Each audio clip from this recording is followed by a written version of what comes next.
nous allons faire une plantation d'arbres fruitiers en pot. Donc un pot de 90 litres. Donc vous voyez, il y a déjà des trous. Mais ici au milieu, nous allons faire encore un autre trou pour que l'évacuation de l'eau puisse se faire dans de bonnes conditions, pour qu'il n'y ait pas d'eau qui reste dans le pot. Parce que s'il y a de l'eau qui reste dans le pot, le souci, c'est que ça va abîmer les racines. Les racines vont pourrir et ça, c'est pas top pour la plante. Donc on va juste creuser, ouvrir un petit peu le pot à ce niveau-là. Voilà. Alors ce serait mieux si vous avez une perceuse. Voilà. Donc voilà. Donc là nous sommes prêts à faire notre plantation. Alors pour cela, il nous faut de la terre végétale. La terre végétale, on va dire 3/4 de labourette. On va rajouter 3 pelles de sable. C'est du sable de carrière. Alors le sable a deux fonctions essentielles pour la plante. C'est que c'est un bon drainage et ça apportera également du fer pour la plante. Donc là, je vais commencer déjà à mélanger tout ça.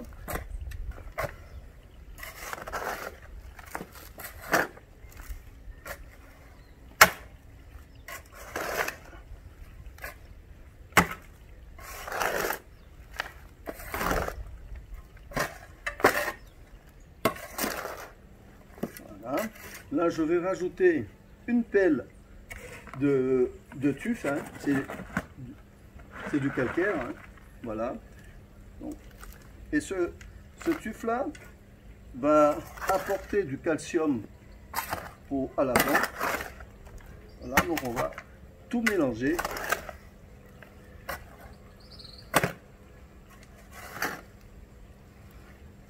Voilà. On mélange vraiment très bien pour que tout soit bien réparti dans le pot.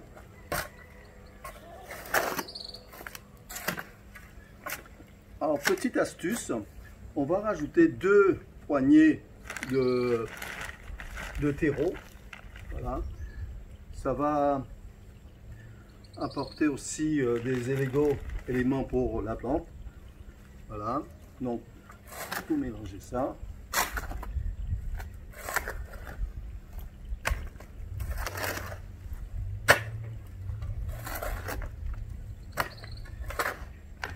Voilà, nous sommes prêts. Donc là, je vais mettre 10 cm de ce substrat dans le pot.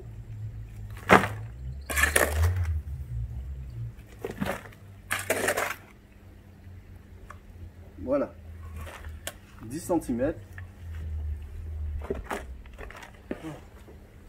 Ensuite, je vais récupérer un engrais qui est vraiment pour moi indispensable à la plantation pour les arbres fruitiers en pot, c'est l'algazile. Donc un bouchon de cet engrais biologique qu'on va rajouter dans 7 litres d'eau. Donc là je mélange le tout. Voilà.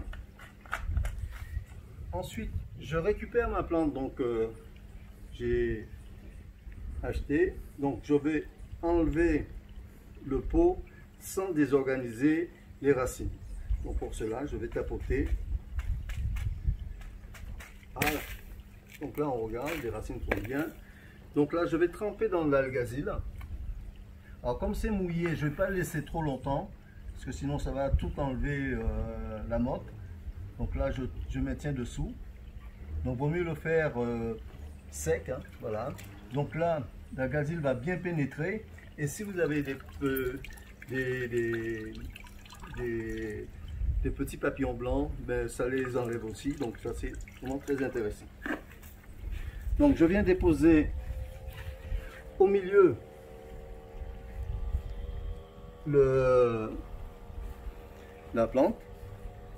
Je récupère un peu de terreau que je vais mettre tout autour des racines, parce que ce terreau-là est vraiment très intéressant, parce qu'en fait, il va permettre à la racine de se développer très très rapidement. Voilà. Donc j'ai mis tout autour, et là, je vais faire le complément de ce substrat que j'ai préparé tout à l'heure.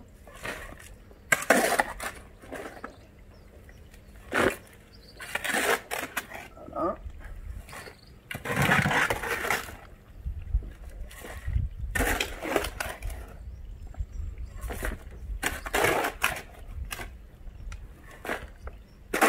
Alors, quelque chose de très très important. Donc là, il faut absolument tasser la terre pour deux raisons. Ça permet de consolider la plante. Et la deuxième chose, c'est que ça enlève l'air aussi qu'il y a entre les couches de terre. Donc, voilà. Et donc là, on va rajouter le restant de ce substrat.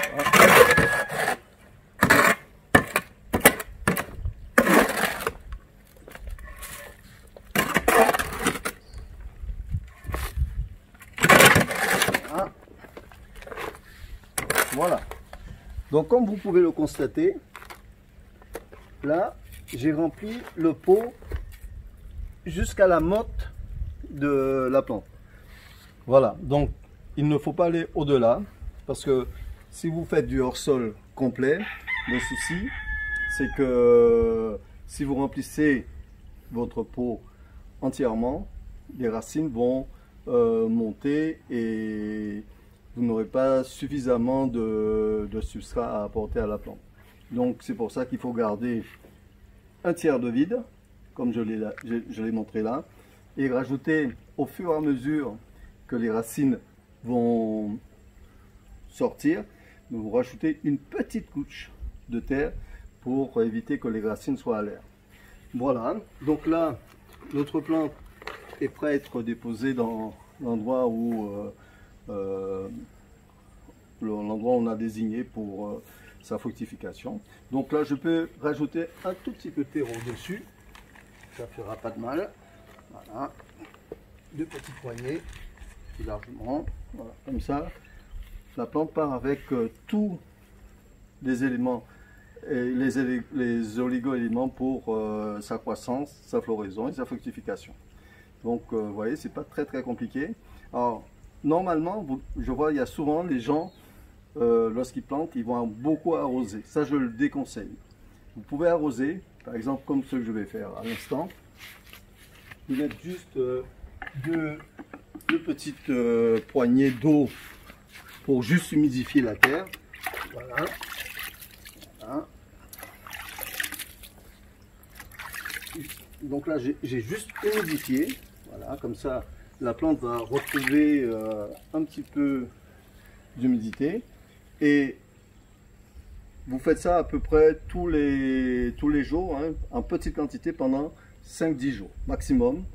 Et après, vous pouvez lui donner autant d'eau que vous voulez, puisque les racines vont commencer à s'épanouir. D'autant plus que ce terreau-là, au bout de 3 jours, on voit déjà les racines partir à droite et à gauche. Voilà. Donc là, vous avez votre plante et vous pouvez le planter dans votre jardin, chez vous. Et normalement, hein, si mes prévisions sont justes, comme ça a été planté là au mois d'octobre, normalement, au mois de... Allez, parce que c'est, je précise quand même, hein, c'est une greffe.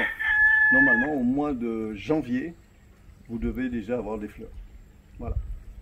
Donc voilà ce tuto. J'espère que ce tuto vous aidera à réaliser vos désirs et vos projets, et puis que vous puissiez manger des fruits comme vous pouvez le voir dans le jardin, les oranges, les pitaya, etc., des pitailles de Jamaïque, du citron, comme vous pouvez le voir. L'avantage de ce concept-là, ben, c'est que les arbres sont vraiment très bas.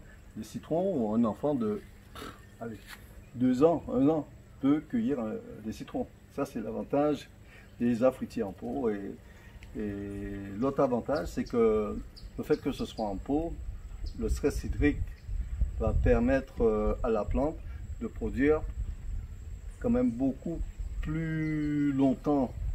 Parce que le stress hydrique va permettre à la plante de fleurir, et donc qui dit floraison dit fructification. Donc vous aurez des fruits pratiquement toute l'année. Et c'est un peu mon cas ici, hein, puisque pratiquement toute l'année j'ai des fruits, peut-être pas beaucoup hors saison, mais j'en ai. Voilà. Donc j'espère que ça vous aidera et que vous pourrez vraiment faire des bons projets avec ce type de conseils. Le conseil que je vais vous donner, c'est surtout ne mettez pas du compost dans votre préparation, parce que le gros souci, c'est que ça va faire des champignons. Les champignons, en fait, vont se développer par le biais des mycorhizes, et au bout d'1 an, 2 ans, ben, ça va vous pourrir la terre. Alors, quand je dis pourrir la terre, c'est-à-dire que vous allez avoir plein de petits trucs blancs, et ça va pourrir les racines. Et là, vous allez voir votre arbre en train de dépérir, parce que les feuilles vont jaunir et l'arbre va dépérir parce que les racines ont été pourries par ce compost. Voilà, prendre ce compost et le mettre au-dessus de la terre. Ça va vous permettre effectivement de nourrir la plante uniquement par le biais de l'arrosage, et ça va éviter effectivement que ce compost-là fasse des mycorhizes et par conséquent des champignons.